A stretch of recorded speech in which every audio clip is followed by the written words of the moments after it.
Hey, whoa, look, I already screwed up. Look at this. All right, boom. It's just me. I'm not Eric Bischoff.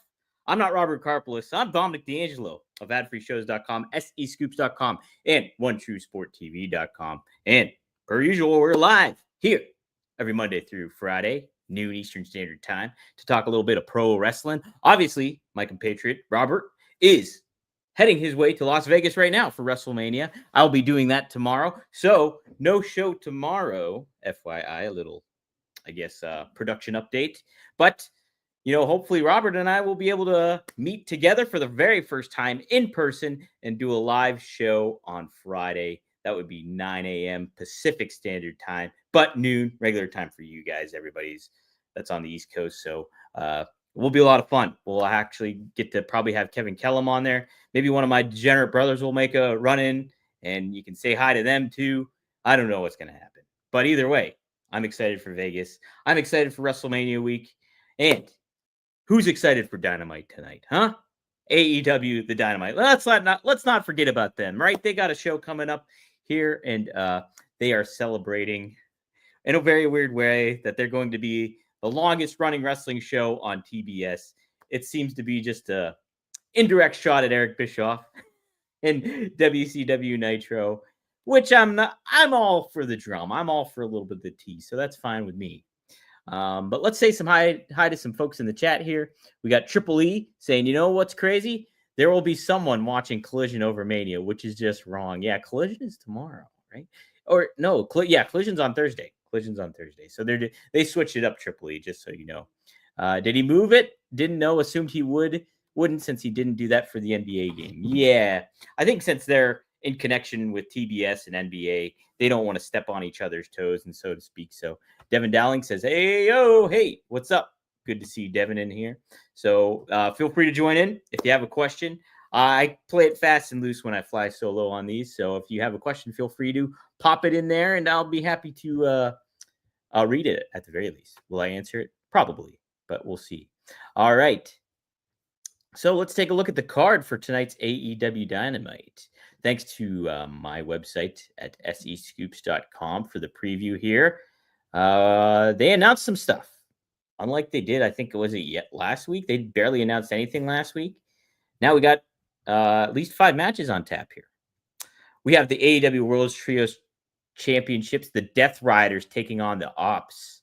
I haven't got to say this yet, but the Ops, I keep wanting to say the Apps, and then I start thinking that they all work at TJ Fridays, Samoa Joe, Hook, and Shibata, but that's not the case. They are badass, and I like that team. But this match could have major implications for the AEW Trios division, especially if Jon Moxley replacing the injured Pac plays a significant role alongside his team. Oh, that's interesting. Yes, Pac is injured, so Jon Moxley will be replacing him. So little interesting story. I'm sure they're going to build to a feud between Mox and Samoa Joe, which is good, but this whole Death Riders angle stinks. It stinks. I don't like it, and I know a lot of people feel the same way in regards to that. What's up, Wrestling Old Head? Good to see you.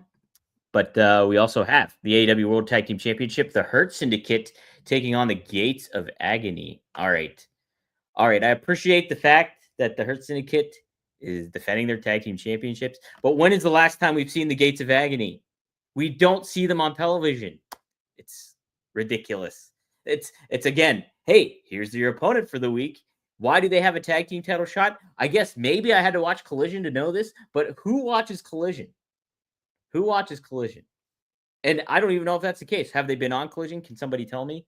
But it's just, this is the thing. You're going to get a good match. It's going to be, but it's like glorified enhancement match because these guys are just plugged in so the Hurt Syndicate can beat them. There has been no build for the Gates of Agony. It's all right. We also have a cool one here. Mercedes Moné taking on Athena. This is going to be a good one. Highly anticipated match between Mercedes Moné and Athena promises to deliver a standout performance. This is all from SEScoops.com, by the way, with both competitors at the pinnacle of their careers. This should be a really good match. It'll be neat to see Athena finally on Dynamite. We don't see her at all. I haven't seen her probably in like a year and a half because I don't watch ROH and I don't watch Collision. And is she even been on Collision too? Just it'll be nice to see her. And this is high time for this match to happen. What would you have here? Would you have Mercedes win this, or would you get Athena to pull the upset? And then I think I would have Athena do this, get the win, and then you can build a feud between Mercedes Monet and Athena for that TBS championship, and then really highlight Athena here and help Mercedes Monet build another star for your women's division. That would be my choice. Dre says they've been on ROH. Okay, so Dre, so you mean Gates of Agony? All right. So who watches ROH? Like, that's the frustrating thing. So frustrating. Grr. Okay. Cammy Star says another belt to collect. Yes, for Mercedes would be interesting. All right. We also on tap. Sorry, I'm switching windows here. We have Will Ospreay taking on Takeshita. I said it right. Takeshita, Konosuke Takeshita. This rematch between Will Ospreay and Takeshita is expected to be an adrenaline-fueled bout that could set the stage for future world title contenders. Yeah, this will be a fun match. These two know each other very well, and Ospreay is just like the next big star for AEW and the big baby face. So makes sense that he would go over here in this. And that this is his road to win. I think this is his tournament to win, because you want to get him ready for All In Dallas, and obviously if he wins the cup, he gets the world title shot at All In. So this kind of makes sense, right? And then hey, this is a good one. We'll get Hangman Page taking on a wild card. So who is the wild card? I flippantly threw out a couple weeks ago that it was going to be Jungle Boy. And hey, guess what? Geez, this was before Dynasty. It really could be Jungle Boy. That's kind of nuts. So I think that would be a good move, though, in regards to what they're doing with the Young Bucks and the Elite, and having Jungle Boy return feels warranted. Now, I'm against the Death Riders angle. I'm against this Elite ongoing storyline where they're like, don't see eye to eye with John Moxley, but they're also like both heels. It's not good. We've said this several times how not good this whole thing is. So, I mean, but this does make sense having Jack Perry, Jungle Boy come back and become a factor. Would you have Hangman get the win here? Or would you have this help build to a feud more with him going up against the Elite and stuff again? I don't know. So that's what's on tap for tonight. Should be an interesting show. I'll try to tune in. I have to pack for Vegas. I have to rid up my apartment, as we say in Pittsburgh, and get that all situated. And then trying to think what else I got to do. Just social media stuff and get that stuff hammered out. But, I can have Dynamite on in the background on Max or whatever. So we'll see. We'll see if I get to tune in tonight. Wrestling Old Head says they were aligned. Maybe they still get there. Athena beats Monet, and Monet cost Athena in the final. See, that would make sense. That would make sense. Wrestling Old Head, you're always good with these maybe predictions. So, like you predicted the Paul Heyman thing. So, interesting. Dre says, agreed. What if we get a double DQ tonight and then Athena versus Monet rematch at a later show? I'm not for that. I just have the matches and have something happen. I think, pull the trigger one way or another. Are you going to have somebody interfere and cost Mercedes or Athena the match, or what are you going to do here? So I don't want no delays. AEW is really good at delaying and prolonging stuff we don't want to see. So it's just like, let's let them focus on something. Let's let them focus on something. Devin says, I don't know who else it could be other than Jack Perry. Well, Robert threw out there Josh Alexander. He could be a name, shows up. I know people have been, I don't know who in the chat here previous weeks has said, like, Jeff Jarrett. But I think if Jeff Jarrett was in the tournament, I think he should have already been announced, since he had his friendship with Owen Hart, and just makes sense that way. Oh, interesting. Dre Owens thinks Billy Starks turns on Athena. Yeah, that's not bad because she already Starks lost to Mercedes Monet, so maybe she'll turn to the dark side and align with the CEO. Almost called her the boss, CEO. Interesting, man. You know what, Wrestling Old Head and Dre, you guys should combine and form like some sort of booking committee of some sort. You guys combined, you guys got some good ideas, like Captain Planet and the Planeteers. Um, so yeah, good stuff. All right, some news stuff I wanted to touch upon. I saw Nick Khan made some interesting comments about a couple of things. Let's see if I can pull that up here. Pull up the dirt sheets here. I want to find something good.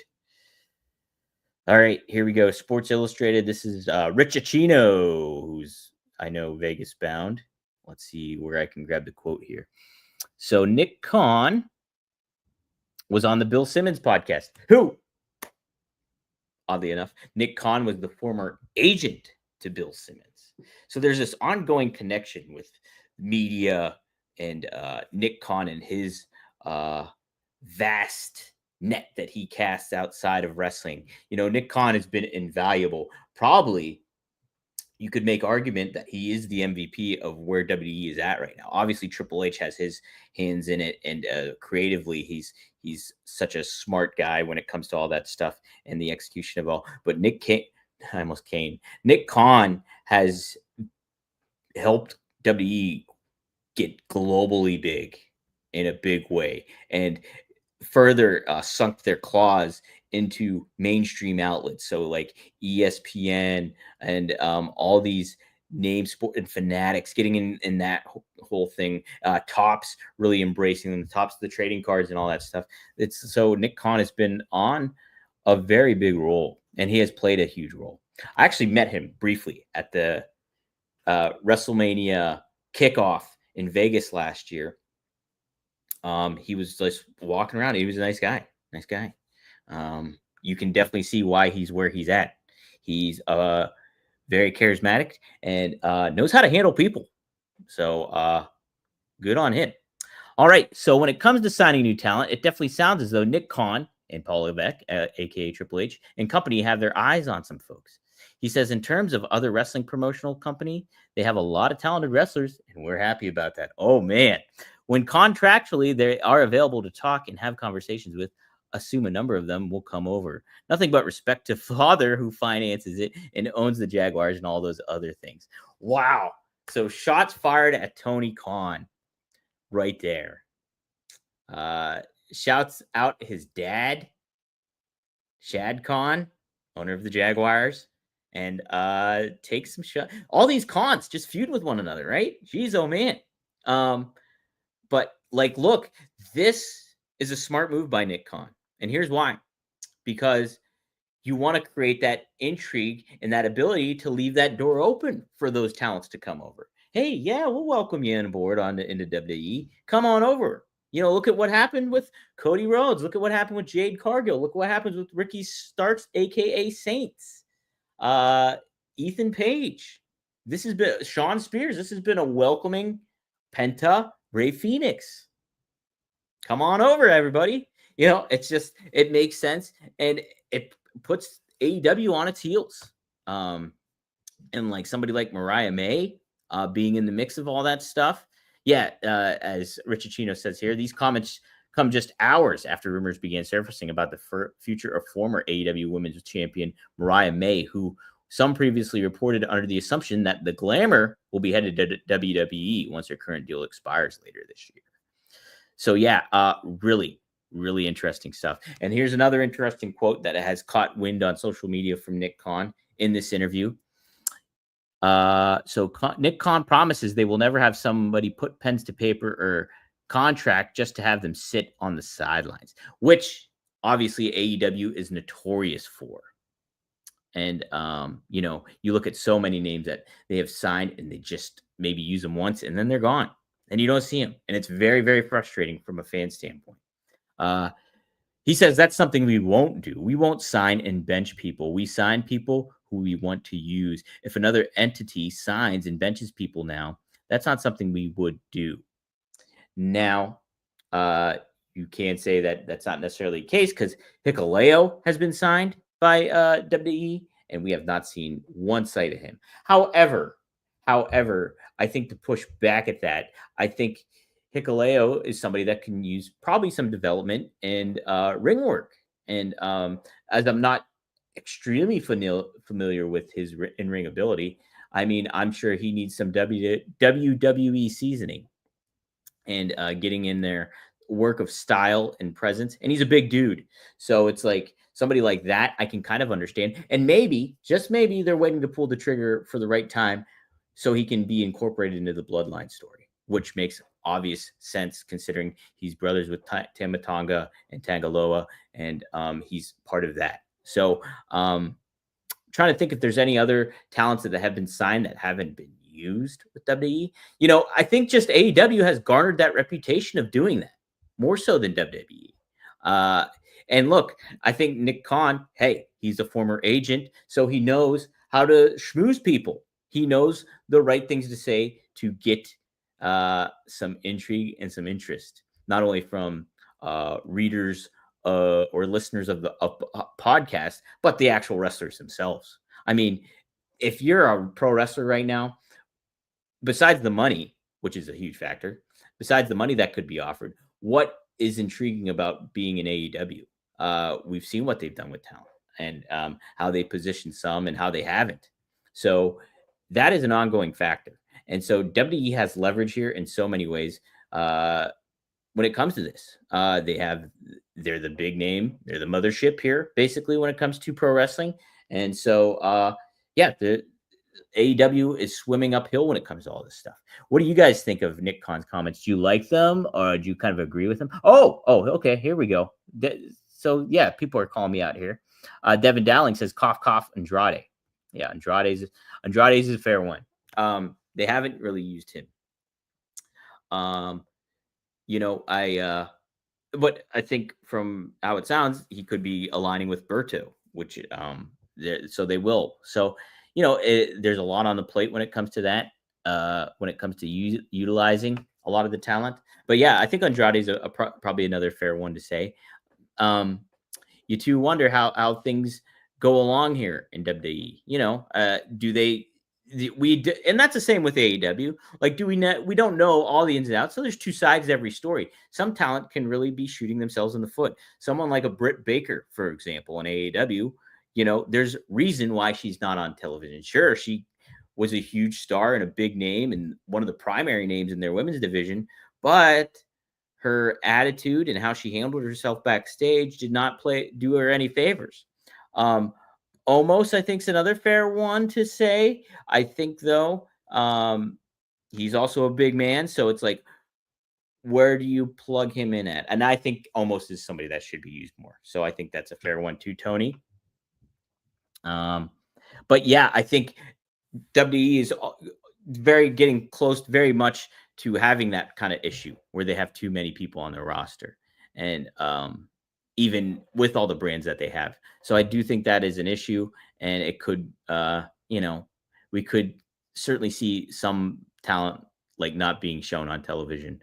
I mean, and they decided to cut bait with some of these guys like the Good Brothers and oh my gosh, I can't think of anybody that was recently cut either, but there is that kind of group of people that, hey, yeah, we're not going to use you. I'm sorry, but maybe go somewhere else and we can see what's next for you. But geez, oh my God, guys, you know what? I mean, all this talk is making me so hungry, and I really enjoy. Dang it, I don't have it with me. I really enjoy Magic Spoon. Magic Spoon is a great sponsor of ours. If you knew me when I was a kid and when I was in high school and when I was in college, I loved cereal. Cereal was my go-to. It was the scarlet letter that I wore was cereal. But now at my age, I kind of got to watch what I eat. Kind of got to be a little bit more conscientious of the sugar intake that I do, and make sure I'm doing healthy. I want to be in the best shape I'm going. I want to be active and everything like that. Well, Magic Spoon is the product for you guys. It's product for me. They just introduced granola. I have it over there. I wish I would have brought it. bag of granola, peanut butter. It's awesome. And I tell you what, on the back, you look at the ingredients, and they're all readable ingredients. You know what everything is. It's great, and it's not a lot. Like you get 14 grams of protein in it.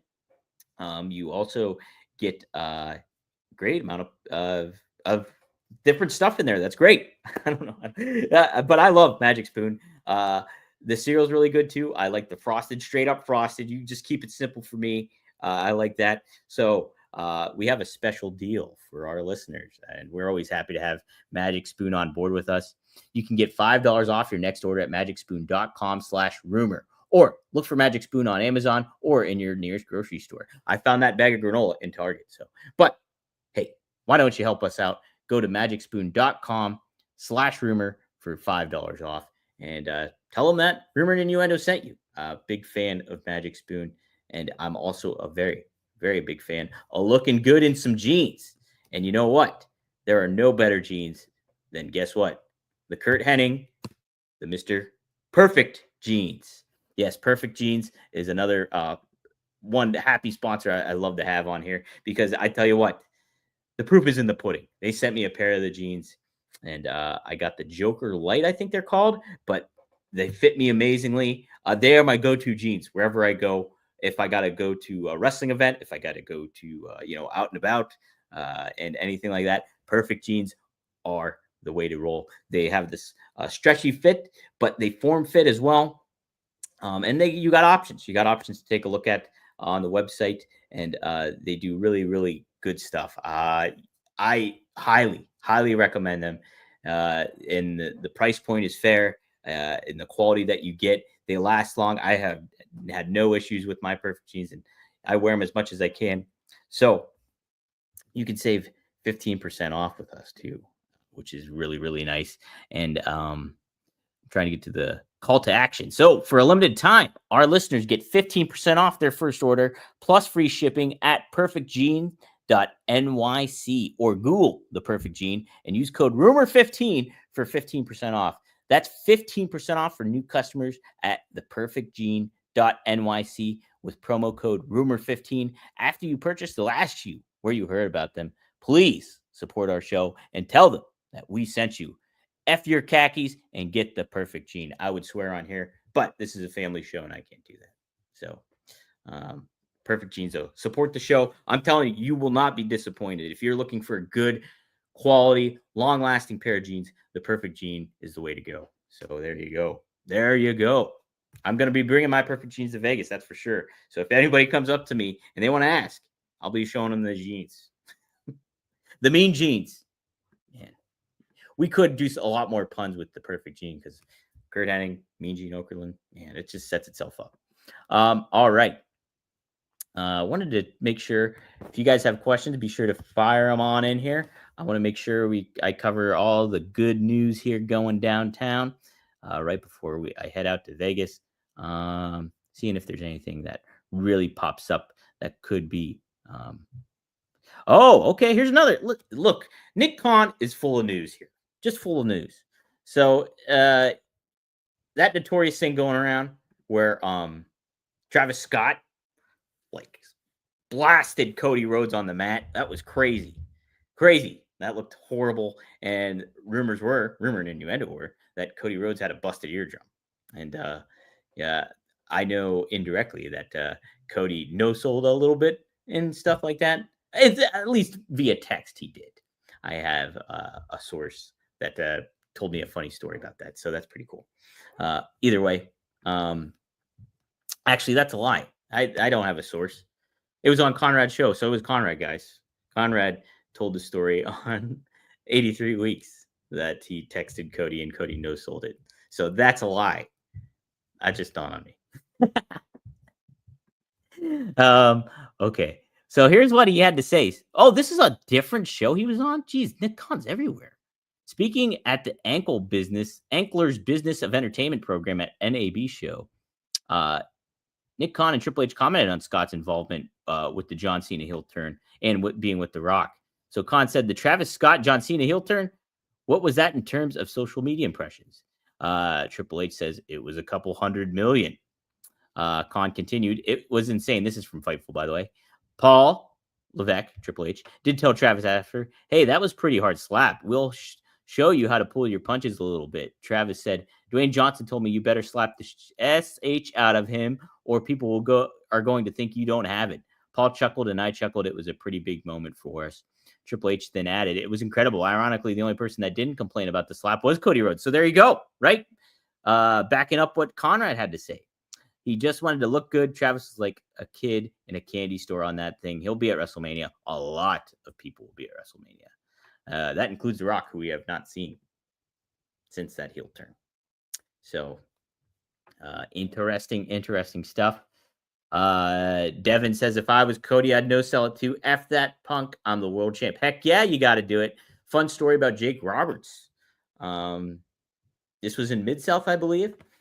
Jake Roberts was in the ring with Muhammad Ali, and they wanted him to sell getting knocked out by Muhammad Ali. But Jake, wanting to protect himself and the business, sold it a little bit, but didn't get knocked out. He just stumbled back. And you know what? You got to kind of do that, right? Protect your territory, so to speak. So pretty neat. Let's see. No Magnum and Greg episode this week, Triple E, since I'll be en route to Vegas. So we're going to take the week off. But tune into the latest one, as we did talk in great detail about Charlotte and Tiffany. Oh, Triple E, you know this. But Charlotte and Tiffany Stratton and all that stuff. So Magic. Oh, my God, I almost said Magic. Clean up the dirt sheets. Maybe I'll try to do one before I go here. Maybe you might have lit a fire under me. Maybe I'll try to do a quick one tonight before I split out. What it will be about media scrums if I do one. So should be a fun one. That obviously had a lot of talk the past couple of weeks, so we could take a look at that. Naito is about to be a free agent from New Japan, another toy for Tony K. Look, I immediately thought that, and that's, there's just unfortunately, sadly, I don't think there's a whole lot of value in Naito right now. To like incorporating him into AEW is just it's difficult because what you're looking for, this is not to be mean, but you have a good amount of Japanese talent there, and that you should already be really putting your focus on. Somebody like an Okada, somebody like Takeshita, somebody like even Shibata is there. So I think in signing Naito, I think that is what Tony Khan will do. He'll make a huge play for Naito, but I just don't. I think it's just getting more people lost in the shuffle here. And then how do you convey that Japanese talent to an American audience? That's an issue you have to kind of really consider because of the language, the lost in translation kind of barrier that goes on. And obviously, Takeshita has Don Callis as a mouthpiece. Okada can say some funny stuff, and I think handles himself pretty well overall. But Shibata literally uses the phone to speak and stuff like that. So it's just like getting Naito in the mix. He's talented. He's good at what he does. I just think probably if you're really thinking about it, it would be more beneficial for him to go to WWE, especially because we don't know necessarily what the status is of Shinsuke Nakamura is right now too. So I don't know. Yeah, if I were Naito and I had my options, I'd try to make a play for WWE. But that's just me. Yeah, good point too. Devin Dallin says Stone Cold stood strong when Mike Tyson shoved him too. Wasn't Naito? I think Naito was on Forbidden Door, wasn't he? Yeah, I think he was on Forbidden Door. Devin says Ishii just won the strong openweight championship. I think his run in AEW helped his popularity coming back to New Japan. That's good. Good to know. But it's like, if we're looking from the American company standpoint, where's the value for Naito here? I like Ishii a lot, and good. I'm glad it did help him in New Japan. I think Ishii's awesome. He's got a presence, and he's got that pit bull presence, right? Yeah, I mean, I loved it when they did the pre-tapes too for Nakamura during the heel run with subtleties. Yeah, I really wanted to see like Great Muta get involved and just add this like dark arts kind of thing, almost mystical stuff when it comes to uh, Nakamura. So I kind of bummed that they're not using him or what the deal is with that. Magic Spoon, I don't know. I ordering from Magic Spoon, maybe that'd be a good move, right? To get an actual spoon with the Magic Spoon. Uh, Try it out, Devin. Let us know. Use our promo code Rumor15. I think it's Rumor15. Promo code Rumor. Oh man, I should look real quick. We'll pop it up real quick. Promo code Rumor, $5 off with promo code Rumor. Try it out. Try it out, Devin. It's good. Good stuff. All right. I think that's gonna do it. I think I covered everything I wanted to cover. Preview Dynamite. Um, Maybe we'll talk a little Dynamite on Friday's Rumor and Innuendo. But it's good to be here with you guys and yeah, the interaction and everything like that. Really appreciate everybody tuning in. We got a good audience here on social media today too. So shout out to everybody on social media tuning in. If you haven't yet, go to Rumor and Innuendo on YouTube or Ad Free Shows on YouTube. Give us a like and subscribe and help us spread the word about this daily news show that we do. Me and Robert have a good time. We're going to have a good time in Vegas too. You can keep tabs on me at Dominic D'Angelo on X. You can keep tabs on Robert too at WD Creative _ish on X as well. And you can find us here every Monday through Friday on Ad Free Shows YouTube, Working Stiff YouTube, and Rumor and Innuendo YouTube. Plus, you can find us on SE Scoops' X account, the Dominic D'Angelo X account, and the WD Creative _ish X account. Also, New Working Stiff is up now. Robert had to knock one out early, and he did so with Scott Chaplin, and they previewed WWE WrestleMania 41 and got you guys all geared up for that. So it's out early and now wherever you get your podcast. So be sure to tune into that. Rob and I recorded an episode at RVD, One of a Kind with RVD, on Monday night. And fittingly enough, we talked about his Mr. Monday Night run in 1997. We cover some good ground on that. He shares some stories about working with Jerry Lawler and the original plans for him in WWE. Plus we talk about Ricochet. We talk about Triple H calling out people on social media. Lots of fun stuff on there. So go to rvdtv.com. That episode is up now. As far as anything else goes, yeah, just if you're in Vegas and you see me, say hi. I'd love to meet everybody, and I'm very approachable. Yeah, I think it's just cool. It's cool to have that kind of connection with everybody. Pro wrestling brings people together, no matter what social media tells you. You know, it's so toxic on there. So it's good to have a good community on here as well. And yes, WrestleMania will be fun. It'll be nice to meet Robert in person for the very first time and be very, very special. Plus, my degenerate brother Marcus will be with me. My older degenerate brother Luke will be in the house for Vegas. It's going to be a fun time. I'm excited. I'll get to run into Rob, Fonzie, Kevin Nash, Kurt Angle, Arn Anderson. So it'll be a lot of fun. So be on the lookout. And I appreciate everybody tuning in and enjoy WrestleMania too. We'll reconvene here on Friday, hopefully, and we'll get some good stuff cooking. Yeah, next episode of RVD is episode 100, so should be a special one. I'm not on Snapchat, Devin. I think I have an account, but I never use it, and I forget what it would even be. So yeah, not on Snapchat. All right, thanks, guys. We'll see you here Friday on Ad Free Shows. And hey, but if I don't, best of luck in your future endeavors. And boom, goes the Dynamite. Post 83 weeks? No, it's longer than that now. Congrats, Tony Khan. Maybe Nick Khan's not wishing you that, but I say congrats. All right.